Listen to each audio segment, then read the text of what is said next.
हाँ तो दोस्तों, इस वीडियो के अंदर हम अडानी विल्मार के आईपीओ के बारे में बात करेंगे और जानेंगे कि इस आईपीओ के अंदर आपको कितना लिस्टिंग गेन मिल सकता है और अगर आपको इसमें अलॉटमेंट मिलता है तो क्या आपको इसे लॉन्ग टर्म के लिए होल्ड करना चाहिए या नहीं। चलिए शुरू करते हैं।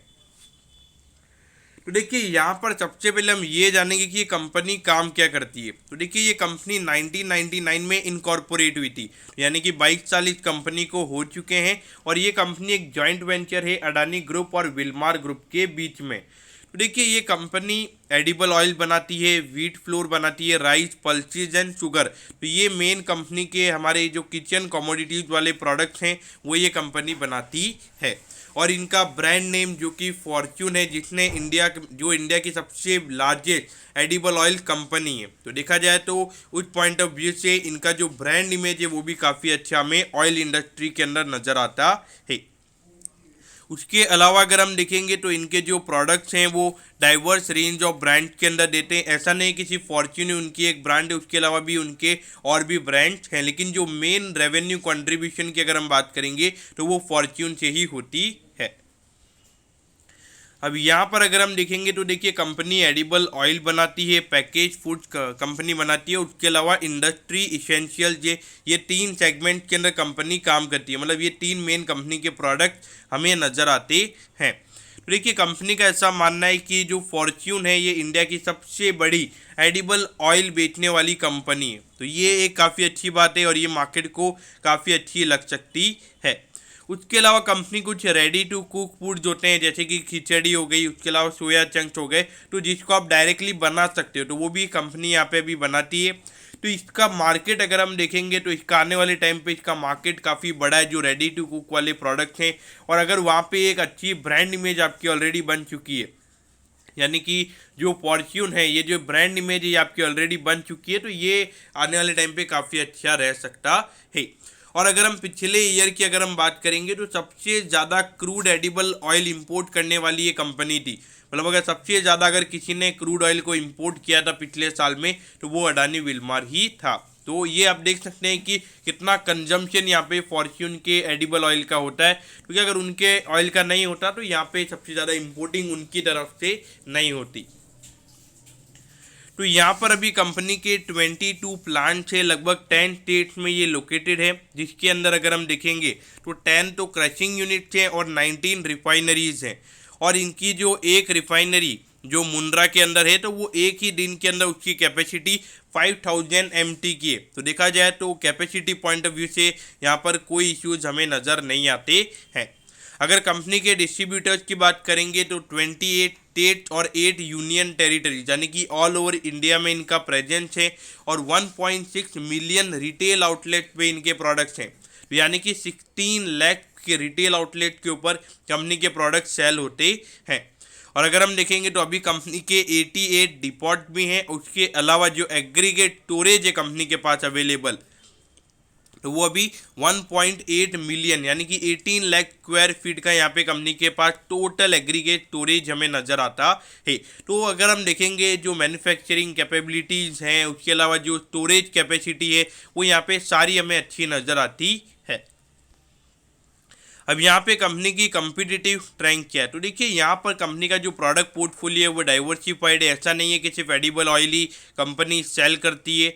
उसके अलावा अगर हम देखेंगे तो ब्रांड नेम कंपनी का काफ़ी अच्छा है। और लीडरशिप की अगर हम बात करेंगे तो देखिए यहाँ पे इन्होंने एक प्राइस पे प्रोडक्ट्स रखे हैं और प्राइस जब बढ़ी है तो वहाँ पे कस्टमर्स ने ऐसा नहीं किया है कि वो दूसरे प्रोडक्ट पे स्विच हुए, तो एक अच्छा ब्रांड इमेज इन्होंने बनाया है, तो वो काफ़ी अच्छा है। उसके अलावा जो ओलियो केमिकल्स होते हैं तो उसके अंदर इंडिया की सबसे बड़ी मैन्युफैक्चरिंग ये कंपनी है, तो वो भी काफ़ी अच्छा रहेगा देखने को। और जो रॉ मटेरियल की जो सोर्सिंग कैपेबिलिटीज़ होती है, यानी कि जो ग्लोबल सप्लायर्स होते हैं रॉ मटेरियल के, तो उनके साथ नेगोशिएशन करने में भी ये कंपनी काफ़ी माहिर है और इसीलिए ये एक अच्छे मार्जिन भी इंडस्ट्री में एंजॉय करती है। उसके अलावा अगर हम देखेंगे तो इनकी जो मैन्युफैक्चरिंग कैपेबिलिटीज़ हैं वो काफ़ी अच्छी है और पूरे इंडिया के अंदर इनका जो डिस्ट्रीब्यूशन नेटवर्क है वो काफ़ी अच्छा हो चुका है। और अगर आप देखोगे तो बहुत सारे ऐसे रिटेल आउटलेट्स होंगे कि वहाँ पे आपको सिर्फ फॉर्च्यून का ही ऑयल देखने को मिलेगा, क्योंकि कस्टमर की अगर हम देखेंगे आज नाउ डेज तो कस्टमर आके यही बोलता है कि मुझे फॉर्च्यून का ऑयल चाहिए, तो दूसरे अगर ऑयल सेल ही नहीं होंगे तो वहाँ पे जो रिटेल आउटलेट वाले जो मतलब जो नॉर्मल ट्रेडिशनल किराना स्टोर है तो वो दूसरे प्रोडक्ट को क्यों रखेगा, क्योंकि उसको तो प्रोडक्ट को सेल करना है, जो सेल होएगा तो वही प्रोडक्ट को वो रखेंगे। तो बाकी इनकी जो मैनेजमेंट टीम है वो काफ़ी एक्सपीरियंस है, और अडानी ग्रुप की अगर हम बात करेंगे तो मार्केट कैप्चर करने में उन्हें कोई भी दो राय वहाँ पे कोई भी इश्यूज वहाँ पे नहीं होते हैं। तो दोस्तों यहाँ पर ये कंपनी आईपीओ लेकर क्यों आई है, तो कंपनी को यहाँ पे जो कैपिटल एक्सपेंडिचर है यानी कि जो कंपनी की मैन्युफैक्चरिंग फैसिलिटीज़ हैं उसे कंपनी को बढ़ाना है, तो इसीलिए यहाँ पे ये कंपनी आईपीओ लेकर आई है। और यहाँ पे जो कंपनी की बोरिंग से जो लोन कंपनी ने ले रखे हैं उसे यहाँ पे कंपनी को पे करना है, और उसके अलावा जो दूसरी छोटी छोटी कंपनीज हैं उन्हें एक्वायर करना है, तो उसके लिए यहाँ पे ये कंपनी आईपीओ लेकर आई है। तो इस आईपीओ की एक अच्छी बात ये कि एक भी पैसा यहाँ पे कंपनी के प्रमोटर्स के लिए यूज़ किया जाने वाला नहीं है, यानी कि एक भी पैसा कंपनी के प्रमोटर्स के पास नहीं जाएगा, पूरा पैसा यहाँ पे कंपनी के पास जाने वाला है, यानी कि पूरा फोकस यहाँ पे ग्रोथ के ऊपर हमें यहाँ पे प्रमोटर्स का नज़र आता है। तो देखिए यहाँ पर अगर हम सबसे पहले रेवेन्यू के नंबर्स की अगर हम बात करेंगे तो देखिए पिछले 3 साल से लगातार यहाँ पे रेवेन्यू के नंबर्स बढ़ रहे हैं, और पिछले 6 महीने में कंपनी ने 24,000 करोड़ का रेवेन्यू जनरेट कर लिया है। तो इसको अगर हम ईयरली बेसिस पे देखेंगे तो लगभग 48 से 50,000 करोड़ का रेवेन्यू का नंबर ये निकल कर आता है। तो देखेंगे तो पिछले साल के लगभग 10 से 13,000 करोड़ की ग्रोथ हो सकती है, तो इन परसेंटेज वाइज लगभग 30 से 40% की ग्रोथ हमें यहाँ पे देखने को मिल सकती है। अब अगर हम प्रॉफिटेबिलिटी की बात करेंगे तो लगातार यहाँ पे प्रॉफिटेबिलिटी भी बढ़ रही है, लेकिन यहाँ पे 6 महीने की प्रॉफिटेबिलिटी में थोड़ा इम्पैक्ट पड़ा है, क्योंकि देखिए जिस तरीके से जो कुकिंग ऑयल के प्राइसेज जो वो जिस तरीके से बढ़े हैं तो उसकी वजह से इनके ऊपर इम्पैक्ट पड़ा है, और जिस तरीके से जो क्रूड ऑयल जो क्रूड एडिबल ऑयल है उसके प्राइसेस पे भी इम्पैक्ट पड़ा है, तो वो एक इशू यहाँ पे रह सकते हैं। देखिए एक चीज़ जो मार्केट को यहाँ पे अच्छी नहीं लगेगी वो ये है कि जो मार्जिन इनके हैं वो काफ़ी कम है, सिर्फ 2% का नेट प्रॉफिट का मार्जिन है। और देखिए लगभग अगर हम देखेंगे तो इसमें मेजर इशू हमें डेट का भी नज़र आता है। तो देखिए इस कंपनी का ऑन डेट अगर हम डेट की बात करेंगे तो 7,000 करोड़ से भी ज़्यादा का डेट इस कंपनी के ऊपर है। अगर हम डेट टू इक्विटी की बात करेंगे तो 2 से भी ज़्यादा का डेट टू इक्विटी हमें नज़र आता है। तो यहाँ पे डेट के काफ़ी इश्यूज है, तो अगर आप 700 से 800 करोड़ का हर साल सिर्फ अगर इंटरेस्ट ही अगर आप पे कर लोगे तो वहाँ पर आपके जो मार्जिन थे वो कम होंगे, और वही हमें यहाँ पे होता हुआ नज़र आ रहा है। तो Adani enterprise, Adani commodities LLP और लेंच प्राइवेट लिमिटेड ये कंपनी के हमें प्रमोटर्स नजर आते हैं। तो अगर आप अडानी एंटरप्राइजेज के शेयर होल्डर्स हैं तो आपको यहाँ पे 10% का रिटेल कोटा या 10% का शेयर होल्डर कोटा यहाँ पर है, तो लगभग आप वहाँ पे अप्लाई कर सकते हैं। तो देखिए यहाँ पे 27 जनवरी को ये आईपीओ ओपन होगा और 31 जनवरी को ये आईपीओ क्लोज हो जाएगा, और 230 का यहाँ पे कट ऑफ प्राइस है और 65 शेयर्स का यहाँ पे मार्केट लॉट है। तो यानी कि यहाँ पे लगभग 14,950 रुपये आपको लगेंगे अगर आप कट ऑफ प्राइस पे अप्लाई करेंगे तो उसके अलावा 3,600 करोड़ का ये आईपीओ है, पूरा फ्रेश इश्यू है, यहाँ पे प्रमोटर्स अपना कोई भी स्टेक नहीं बेच रहे।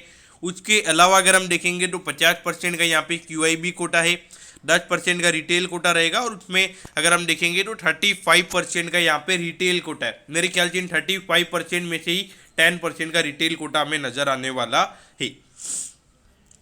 तो यहाँ पर अगर हम देखेंगे तो 3 फरवरी को आपको पता चल जाएगा कि आपको अलॉटमेंट मिला है या नहीं। 4 फरवरी को आपको रिफंड मिल जाएगा अगर आपको अलॉटमेंट नहीं मिलता है, और 7 फरवरी को आपके डीमैट अकाउंट में शेयर ट्रांसफर हो जाएंगे अगर आपको अलॉटमेंट मिलता है तो, और 8 फरवरी को ये आईपीओ लिस्ट हो जाएगा और उसमें आप बाइंग सेलिंग फिर कर सकते हैं।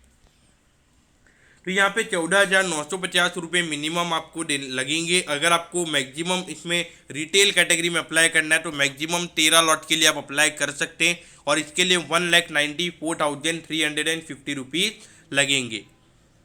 और 2 लाख से ऊपर की एप्लीकेशन अगर आपको लगानी है तो आप HNI कोटा में एप्लीकेशन लगा सकते हैं।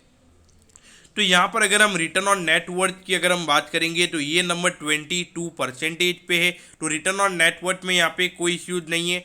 और अगर हम डेट की बात करेंगे तो डेट के इश्यूज हैं, लेकिन डेट की अगर हम बात करेंगे तो पिछले साल कंपनी ने काफ़ी अच्छे से डेट कम किया है, लेकिन अभी भी यहाँ पे लगभग 7,000 करोड़ का कंपनी के ऊपर डेट है। तो देखिए यहाँ पे लगभग 3,500 रुपये कंपनी रेज कर रही है, तो उसमें से अगर 1,000 करोड़ भी अगर कम होते तो वहाँ पे 50 से 60 करोड़ का नेट प्रॉफिट कंपनी का बढ़ता हुआ हमें नजर आएगा, तो वो हमें पॉजिटिव वे में लेना चाहिए। अगर पी रेशियो की बात करेंगे तो ये लगभग 34 से 36 का हमें यहाँ पे नज़र आता है। तो इसके ऊपर अगर हम मार्केट कैप की अगर हम बात करेंगे, तो अगर हम मार्केट कैप की अगर हम बात करेंगे तो जो हायर बैंड है प्राइस का, यानी कि जो 230 रुपीज़ का हायर बैंड है, तो वहाँ पे लगभग 26,000 करोड़ का कंपनी का मार्केट कैप हो सकता है। तो अगर हम देखेंगे 26,000 करोड़ का मार्केट कैप है, तो इसके हिसाब से मुझे लगता है कि अगर आप एक listing gain point of view से अगर आप यहाँ पे इन्वेस्ट करना चाहते हैं तो मेरे ख्याल से इन्वेस्ट नहीं करना चाहिए। ज़्यादा लिस्टिंग गेन आपको नहीं मिलेंगे, और लगभग बजट के बाद में इसकी लिस्टिंग हो रही है हफ्ते भर बाद में, तो बजट के बाद में मार्केट कैसे रिएक्ट करते हैं वो देखना में रहेगा, तो इसीलिए एक listing gain point of view से अवॉइड करना चाहिए। लेकिन अगर हम बात करेंगे long term point of view से, तो देखिए यहाँ पे कंपनी का डेट कम होगा और नंबर आने वाले टाइम पे जो मार्जिन तो मुझे लगता है इंप्रूव हो सकते हैं, तो इसीलिए अगर आपको लॉन्ग टर्म के लिए इन्वेस्ट करना है तो आप यहाँ पे इन्वेस्ट कर सकते हैं। तो दोस्तों मैं होप करता हूँ कि आपको अडानी विल्मार के पूरे आईपीओ के बारे में सब कुछ पता चल गया होगा। अगर आपकी कोई भी क्वेरीज है तो आप कमेंट कीजिए, मैं ज़रूर आपके कमेंट पर रिप्लाई करूँगा। ओके दोस्तों, thank you, have a nice day.